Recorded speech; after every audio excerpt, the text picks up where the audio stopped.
Everyone, welcome to channel learn with ease. आज हम solve करेंगे जीएसटी चैप्टर से question number 6, chapter 12 TS Grewal की बुक से क्लास 11 अकाउंट्स।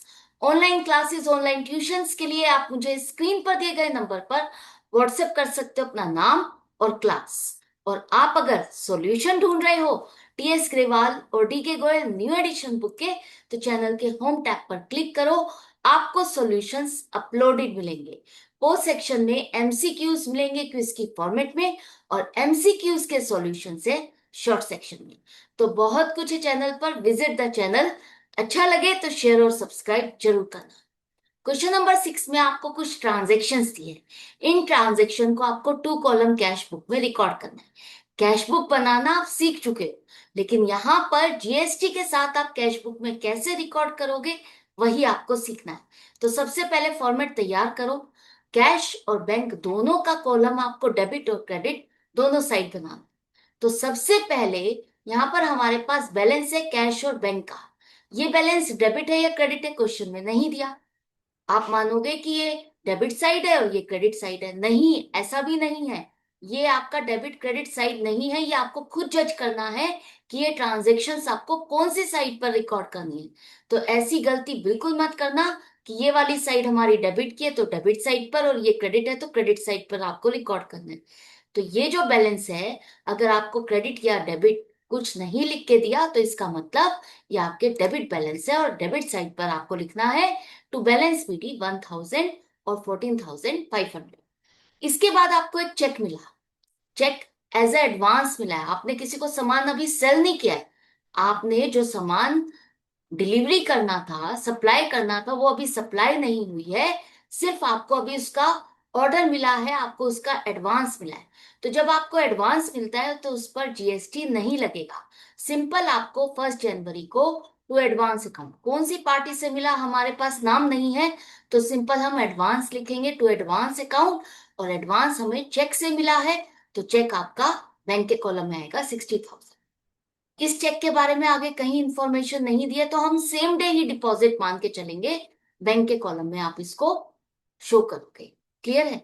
नेक्स्ट ट्रांजेक्शन 2 जनवरी को हमने बैंक से पैसा विड्रॉ किया। अब बैंक से पैसा विड्रॉ करेंगे तो ये क्या हो गई, कॉन्ट्रा एंट्री। तो सबसे पहले डेबिट साइड पर कैश के लिए हमें रिकॉर्ड करना है टू बैंक अकाउंट, कैश के कॉलम में 10,000, क्योंकि आपने कैश को डेबिट किया, इसलिए कैश के लिए हमने डेबिट साइड पर पोस्टिंग की।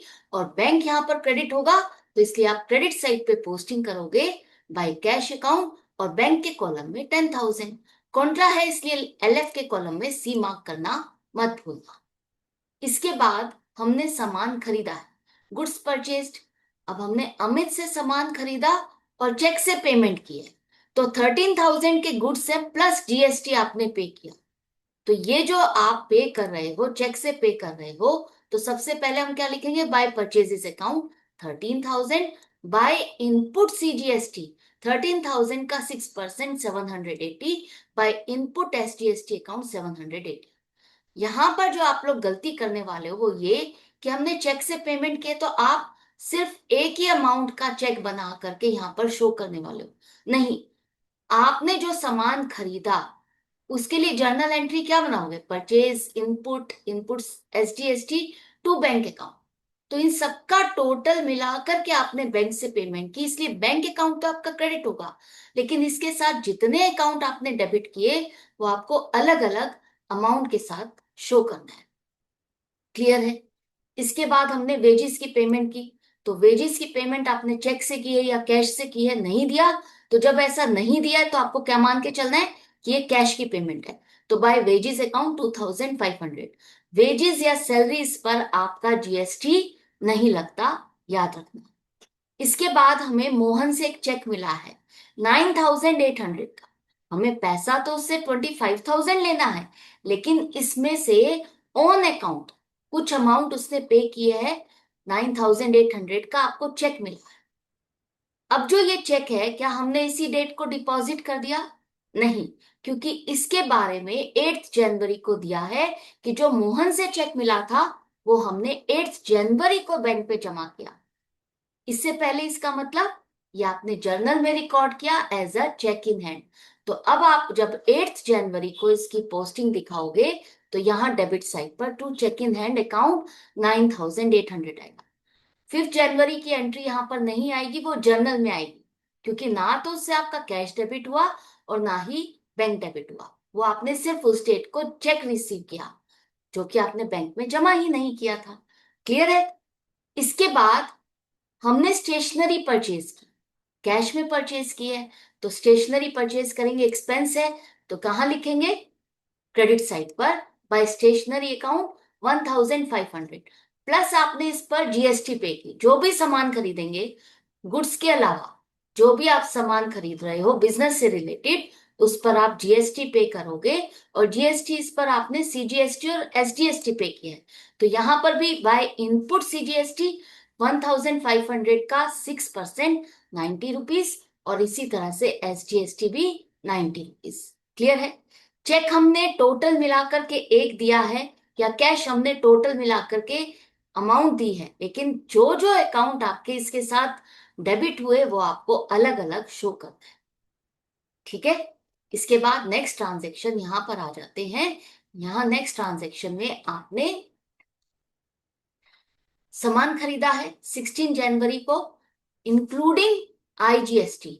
इससे पहले क्या लिखा था? Plus GST. अब लिखा है इंक्लूडिंग आईजीएसटी, मतलब जो 6720 है इस पर आपका जीएसटी इंक्लूडेड है।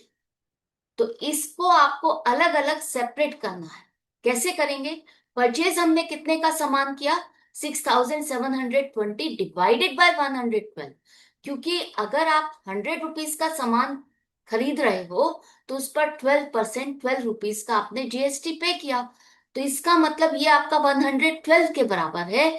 तो हम इसको 112 से डिवाइड करेंगे, मल्टीप्लाइड बाय 100, तो हमारे पास परचेज ऑफ गुड्स कितने के हमने किए वो वैल्यू आ गई 6000। इसके बाद आपने जो जीएसटी इस पर पे किया उसको हम अलग से शो करेंगे बाय इनपुट आईजीएसटी 720। तो आपको यहाँ पर ध्यान से रिकॉर्ड करना है, यहाँ पर सिंपल एक एंट्री नहीं आएगी बाय परचेजेस अकाउंट, या 6720 पर आपको जीएसटी कैलकुलेट नहीं करना, ये इंक्लूडिंग जीएसटी है, तो इसमें जीएसटी आपको सेपरेट करना है इस तरह से कैलकुलेट करके। इसके बाद हमने शाम को चेक से पेमेंट की है, तो शाम को हम जब पेमेंट कर रहे हैं, जब आप किसी पार्टी को पेमेंट करते हो तो उस पर जीएसटी नहीं लगता। जीएसटी लगता है सामान खरीदने और बेचने पर, किसी की सर्विसेज लेने और देने पर। ठीक है? तो बाय शाम 3700 का सिंपल आपने चेक दिया, तो क्रेडिट साइड पे शो करो। अब हमने बैंक से पैसा विड्रॉ किया, ड्यू फ्रॉम बैंक का मतलब आपने पैसा विड्रॉ किया, तो कॉन्ट्रा एंट्री हो जाएगी। तो सबसे पहले यहां पर डेबिट साइड पर टू बैंक अकाउंट, कैश के लिए हम पोस्टिंग करेंगे 3000 कैश के कॉलम में, और इसके बाद क्रेडिट साइड पे दिखाओगे बाय कैश अकाउंट 3000 बैंक के कॉलम। कॉन्ट्रा है तो सी मार्क करना मत भूलना। इसके बाद नेक्स्ट ट्रांजेक्शन में हमने बैंक से पर्सनल यूज के लिए पैसा विड्रॉ किया, तो पर्सनल यूज मतलब ओनर का पर्सनल यूज ड्राइंग से, तो यहां पर आपको दिखाना है बाय ड्राइंग्स अकाउंट बैंक के कॉलम में 2000। नेक्स्ट ट्रांजेक्शन में हमने कैश सेल, अब सेल जो आपने की है वो इंक्लूडिंग जीएसटी आपको दिया है, यहां पर प्लस नहीं लिखा है, इंक्लूडिंग लिखा है, इसका मतलब 1904 टोटल अमाउंट है जो आपको रिसीव हुई सामान बेचने पर। तो इसमें से आपको जीएसटी को अलग करना है और सेल की अमाउंट को अलग करना है। तो कैसे करेंगे? जैसे आपने यहां पर परचेज करते हुए इसको सेपरेट किया था, उसी तरह से आपको इसे करना है। तो 1904 को हम 112 से डिवाइड करेंगे, क्योंकि 6% आपका सीजीएसटी है और 6% एसजीएसटी, तो टोटल 112 के बराबर है, मल्टीप्लाइड बाय 100, तो 1700 का सामान हमने बेचा जिस पर हमने जीएसटी कलेक्ट किया। ये हमारी लाइबिलिटी है, तो इसलिए टू आउटपुट सीजीएसटी 1700 का 6% 102, और to output SGST account 102। Clear? आपको इतना पैसा मिला cash account debit to sales to output CGST to SGST, तो कैश के साथ जो जो अकाउंट आपने क्रेडिट किए वो आपको अलग अलग दिखाना है। क्लियर है? इसके बाद हमें राकेश से अमाउंट रिसीव हुई। अब राकेश से चेक मिला या कैश मिला नहीं दिया, तो आपको मान के चलना है, जब नहीं दिया तो ये आपको कैश मिला है टू राकेश अकाउंट 18,000। डिस्काउंट आपने जो दिया वो कैश बुक में रिकॉर्ड नहीं होगा, जर्नल में रिकॉर्ड होगा। इसके बाद हमने बैंक में पैसा जमा किया, तो ये भी आपकी कॉन्ट्रा एंट्री है। तो बैंक में पैसा जमा करेंगे तो यहाँ डेबिट साइड पर बैंक के लिए आपको पोस्टिंग करनी है टू कैश अकाउंट बैंक के कॉलम में 15,000, और उसके बाद क्रेडिट साइड पर बाय बैंक अकाउंट कैश के कॉलम में 15,000। कॉन्ट्रा है तो सी मार्क करना नहीं भूलना। इसके बाद issued cheque for cash purchase. अब हमने सामान खरीदा है, इंक्लूडिंग आईजीएसटी लिखा है, इसका मतलब ये आपका जीएसटी के साथ अमाउंट है टोटल। तो हमें इसको जीएसटी से अलग करना है, तो क्या करेंगे, 2240 डिवाइडेड बाय 112।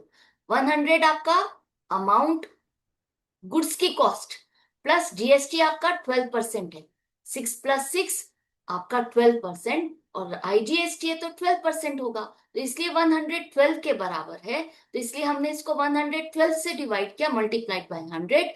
तो 2000 का हमने सामान खरीदा। इसके बाद जो इस पर जीएसटी आपने पे किया बाय इनपुट आईजीएसटी, इसको लिखना मत भूलना 240।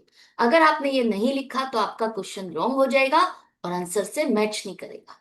लास्ट ट्रांजैक्शन हमने रेंट की पेमेंट की, तो रेंट आपका कितना है 2000 बाय चेक प्लस जीएसटी। अब जीएसटी इसमें इंक्लूडेड नहीं है, आपको अलग से कैलकुलेट करना है।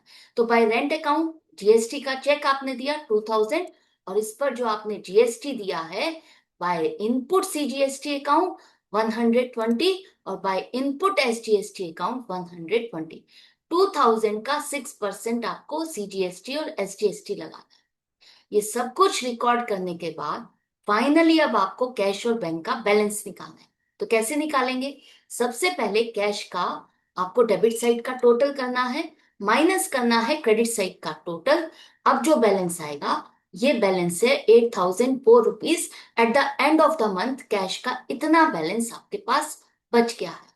इसी तरह से बैंक का आपको टोटल करना है, डेबिट साइड का टोटल 99,300 माइनस करेंगे क्रेडिट साइड का टोटल 37,740। तो अब आपके बैलेंस, आपके बैंक में जो बैलेंस है वो 61,560 है। बैलेंस आपका एंड ऑफ द मंथ का बैलेंस है, तो इसलिए हम 31 जनवरी का बैलेंस क्रेडिट साइड पे लिखेंगे। क्यों लिखेंगे क्रेडिट साइड पर, क्योंकि डेबिट साइड का टोटल ज्यादा है। इक्वल करने के लिए हमें क्रेडिट साइड पे लिखना है बाय बैलेंस सीडी 8004 और 61,560, एंड में लिखोगे टोटल।